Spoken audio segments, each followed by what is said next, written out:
Namaste, my name is Sanat Kumar. Welcome back to the Manana Podcast. Manana is a Sanskrit word that means reflection or contemplation. In this podcast, I'll be sharing my deep, insightful reflections for you to contemplate and hence live a life of fulfillment. I hope you find great value in today's episode.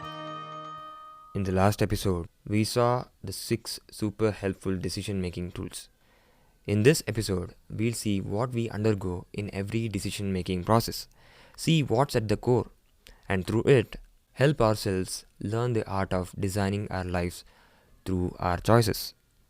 We all know it, yet we fail to utilize that wisdom when required. Of course, it is not wisdom then. We might say, roughly, a decision making process involves 3 micro processes. 1. See what are all the options we have. 2. Analyze what option to choose. 3. Finally prioritize one over the other. But I know if decisions in life were that easy. In actuality, it is that simple. I'm not saying it is easy. It is that simple. See, think, choose. Any decision is basically derived from these processes, right?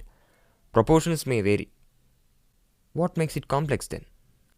This points back to awareness. We are ignorant, especially about ourselves. And even if we take the 3 processes into consideration with respect to awareness, we are incapable of all the 3 if we are not aware. How can one see without awareness? And if you cannot see, forget about thinking and choosing, right?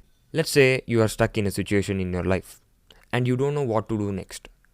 And according to you, you see only 2 options. But what if there is a third option?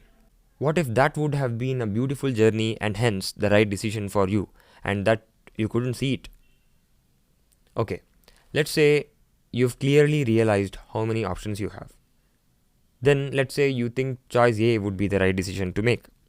After thinking further, you think choice B would be the right decision to make. And after a while, you think it is choice C. And then through even further thinking, you are back to choice A. What would you do then? You didn't budge, you were stuck, and you are still stuck. Okay, let's say you've thought about it long enough, and now you've chosen B. And you start working towards that. And it works. You become very successful at that endeavor. Soon, however, it may be months or even years of working on that decision you made, and something else turns up. And what's that? It's the accumulation of all that you had not prioritized in order to prioritize the decision B you made quite a long ago. Remember, the compound effect is so powerful. So the nature of the accumulated stuff multiplies exponentially. And while I'm emphasizing Viveka and prioritizing through it, it reminds me of my book, The Flower of Fulfillment, which will bring great clarity to your life priorities. So do consider reading it. However, essentially all these processes are just one. It is practicing your Viveka, objective thinking.